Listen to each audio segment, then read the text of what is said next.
In today's video, I'm going to teach you how to hide your API key on GitHub, ensuring that your sensitive information stays secure. Now, if you've ever worked with APIs, you know how crucial it is to protect your API keys from being exposed. Exposing them can lead to unauthorized access and misuse of your services. So, let's dive into the methods that will help you keep your API keys under wraps and well protected. First, we have the use of a.env file. This method is especially handy when managing configuration variables in a local development environment.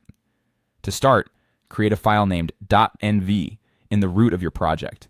Inside this file, you can assign your API key a variable name, such as API_key, followed by your actual key. It would look something like this: API_key, =, your _API_key_ here. This .env file acts as a secret holder outside of your committed source code, meaning it won't be shared when you push your project to GitHub. Once you've created your .env file, it's time to update your .getIgnore file. If you haven't created one already, you can do so in the root of your repository. Open this file and add a line that says env. This crucial step ensures that your .env file is ignored by Git when committing changes to your repository. By doing this, your .env file, and all its sensitive contents, will remain on your local machine and out of the public eye on GitHub. Once you've updated your .getIgnore, remember to commit this change. This way, even though your project files will go to GitHub, your .env file won't. It's a simple yet effective strategy to keep those API keys safe.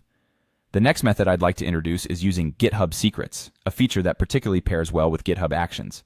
If you're using GitHub for CI/CD, this is definitely the route for you.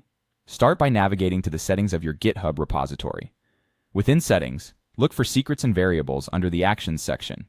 Here, you'll have the option to create a new repository secret. Click on New Repository Secret and enter a name for your secret, such as API_key, then paste your actual key into the designated area. Finally, click Add Secret to save it securely. Now that your secret is set up, it's readily available to be used in your workflow file. In your workflow configuration, you can access the secret using the syntax env, followed by your API key reference within brackets and curly braces. It looks like this: $secrets.api_key. By utilizing GitHub Secrets, you're keeping your API keys secure while still allowing your workflows to make use of them efficiently. And there you have it, 2 practical approaches to keep your API key hidden and protected on GitHub. These methods not only bolster your security, but also ensure that your projects maintain their integrity. Thanks for watching and happy coding!